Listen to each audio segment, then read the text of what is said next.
Hello everyone, how are you students आज हम नेताजी का चश्मा चैप्टर पढ़ रहे थे। उसी का क्वेश्चन नंबर 4 हम पढ़ेंगे।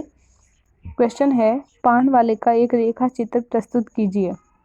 ठीक है, यानी कि हमें पान वाले के बारे में बताना है। चैप्टर में जिस तरीके से पान वाले की जो बताया गया है उसके बारे में, उसी तरीके से हमें यहाँ पर उसका आंसर में बताना है कि पान वाला किस तरीके का व्यक्ति था। ठीक है, तो पान वाला जो है स्वयं में एक साक्षात पान का भंडार था। साक्षात पान का भंडार में वो इतने पान खाता था कि हमेशा उसके मुंह में पान ठुसा ही रहता था, यानी कि हर समय पान खाता ही रहता था। ठीक है, और उस पान की वजह से ही जब भी उससे कोई बात करना चाहता था वो बात नहीं कर पाता था। उसके लिए उसे पीछे मुड़कर पहले पान थूकना पड़ता था, तभी वह उस किसी भी व्यक्ति का जवाब दे पाता था। ठीक है, वो बहुत मोटा, काला, खुशमिजाज और लाल बत्ती सी और मोटी मोटी तोंद वाला तथा हर समय पान चबाने वाला और दूसरों पर फब्तियां कसने वाला। फब्तियां का मीन्स होता है कमेंट्स या उस पर व्यंग करने वाला व्यक्ति था। ठीक है, अगला क्वेश्चन है फिर, वो लंगड़ा क्या जाएगा फौज में, पागल है पागल। वो लंगड़ा क्या जाएगा फौज में, पागल है पागल।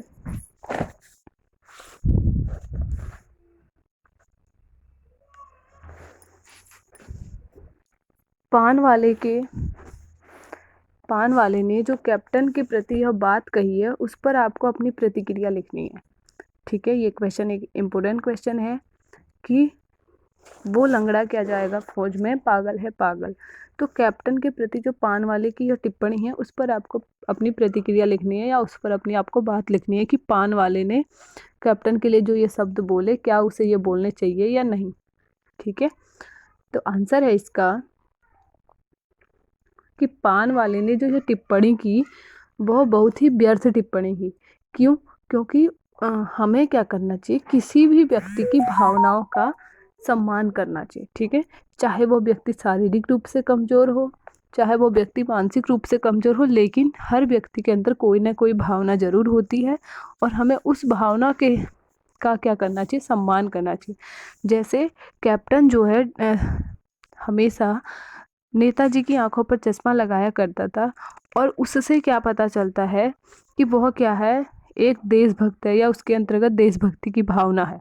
और उसी देशभक्ति की भावना के कारण हमें उसकी क्या करनी चाहिए थी, उसका सम्मान करना चाहिए था। हमें किसी व्यक्ति की शारीरिक या मानसिक कमजोरी के कारण उसकी कमियों या कुरूपता को नहीं देखना चाहिए, बल्कि उस व्यक्ति की भावनाओं का सम्मान करते हुए उसका सम्मान करना चाहिए। ठीक है, तो पान वाले ने जो यह टिप्पणी कैप्टन के लिए की वह क्या है, गैर जिम्मेदाराना है, यानी कि व्यर्थ की है। ठीक है, उसके बाद अगला क्वेश्चन है, निम्नलिखित वाक्य पात्रों की कौन सी विशेषता की ओर संकेत करते हैं। ठीक है, नीचे कुछ वाक्य आपको दिए गए हैं, उन वाक्यों को आपको पढ़कर बताना है कि किस पात्र की किस विशेषता की ओर संकेत किया गया है। ठीक है, फर्स्ट पार्ट है उसका कि हालदार साहब हमेशा चौराहे पर रुकते और नेताजी को निहारते। ठीक है, इस वाक्य से नेताजी हवलदार साहब की किस विशेषता की ओर पता चलता है। ठीक है, तो इस वाक्यांश से पता चलता है कि जो हवलदार साहब थे उनके मन में भी देशभक्ति थी या वह भी देशभक्ति की भावना रखते थे। कैसे हम यह बात कह सकते हैं, क्योंकि जो सुभाष चंद्र बोस की मूर्ति पर नेताजी हवलदार साहब जो थे उन्हीं की मूर्ति के कारण जो क्या करते थे, हमेशा चौराहे पर रुकते थे। क्यों? क्योंकि वह नेताजी की मूर्ति पर चश्मा है या नहीं है, या बार बार कौन चश्मा लगा देता है, कौन बदल देता है, इन सभी बातों को जानने के लिए हमेशा उस चौराहे पर रुका करते थे और वहाँ से नेताजी की मूर्ति को निहारा करते। ठीक है, तो उनकी इस बात से यही पता चलता है कि वे भी क्या थे, देशभक्त थे। ठीक है, उसके बाद सेकंड पार्ट है कि पान वाला उदास हो गया, उसने पीछे मुड़कर पान नीचे थूका और सिर झुकाकर अपनी धोती के सिरे से आंखों को पोंछा और बोला, साहब कैप्टन मर गया। ठीक है, देखिए पान वाला जो कैप्टन के प्रति हमेशा बुराई करते रहता था, उसके बारे में उल्टा सीधा बोलते रहता था, लेकिन आज जब कैप्टन की मृत्यु हो गई थी तो वही पानवाला जो है उसके प्रति दुख जता रहा था। ठीक है, तो इस वाक्यांश से हमें क्या पता चलता है कि पानवाला जो है एक संवेदनशील व्यक्ति था। पानवाला क्या था? एक संवेदनशील व्यक्ति था। उसे जो है कैप्टन के मरने का जो था बेहद अफसोस था। ठीक है, उसे कैप्टन के मरने का बेहद अफसोस था। उसने कैप्टन का जो है मजाक बहुत उड़ाया था, यानी कि उसे लंगड़ा भी कहता था, वो पागल भी कहता था। लेकिन जब आज वो मर गया तो उसे उसकी कीमत पता चली। ठीक है, तब उसे कैप्टन की जो है कीमत पता चली, क्योंकि जो कस्बा था उस कस्बे में और अब कोई देश प्रेमी नहीं था। ठीक है, इसलिए कैप्टन की याद में जो है पानवाला उदास हो गया और भावनाओं में बह गया, और उसकी याद से उसकी जो आंखों से आंसू आ गए। ठीक है, उसके बाद थर्ड पार्ट है कि कैप्टन बार बार मूर्ति पर चश्मा लगा देता था। ठीक है, तो कैप्टन जो है नेताजी सुभाष चंद्र बोस की मूर्ति पर चश्मा लगाया करता था। ठीक है, इससे क्या पता चलता है कि कैप्टन जो है एक देशभक्त तो था ही, लेकिन उससे यह बात सहन नहीं होती थी कि नेताजी बिना चश्मे के रहें। ठीक है, वह यह नहीं देखता था कि चश्मा अच्छा लगेगा या नहीं लगेगा, किस तरीके का है, कभी गोल कभी चौकोर, किसी भी तरीके का चश्मा मूर्ति पर लगा दिया करता था।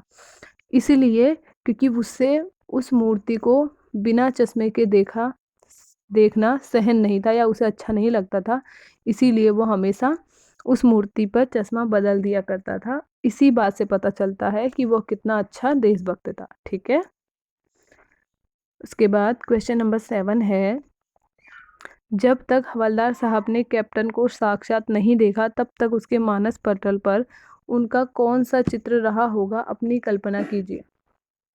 ठीक है,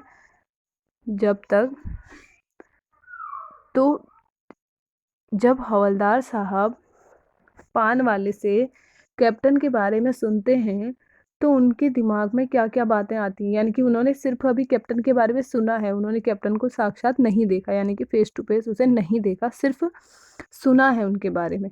तो जब उनके बारे में वे सुनते हैं तो उनके दिमाग में कौन सी बातें आती है या किस तरीके का जो है उनको चित्र दिखता है कि कैप्टन कैसा दिखता होगा। ठीक है, तो जब तक हवलदार साहब ने अपनी आंखों से कैप्टन को नहीं देखा था तो उन्हें क्या लगता था कि कैप्टन जो है बहुत हट्टा कट्टा मजबूत व्यक्ति होगा, सिर पर फौजी टोपी पहनता होगा और अपने रौबदार अनुशासित तथा दबंग व्यक्ति होगा, और उसकी वाणी पर जो है भारीपन होगा। ऐसा होता है ना कि अगर हम किसी व्यक्ति से ना मिले हों तो उसके बारे में बहुत सी बातें हम सोचने लगते हैं कि वो कैसा होगा क्या होगा। तो इसी तरीके से कैप्टन शब्द से ही लगता है कि यह कितना बड़ा अपने आप में एक शब्द है। तो उस शब्द को सोचते हुए ही हवलदार साहब जो थे कैप्टन के बारे में इस तरीके की चित्र उनके सामने उभर कर आया कि कैप्टन ऐसा व्यक्ति होगा। ठीक है, लेकिन जब वो हवलदार कैप्टन से मिले तो वह उनकी जो बातें उन्होंने सोची थी वो सारी व्यर्थ की निकली। ठीक है, क्लियर हो गया।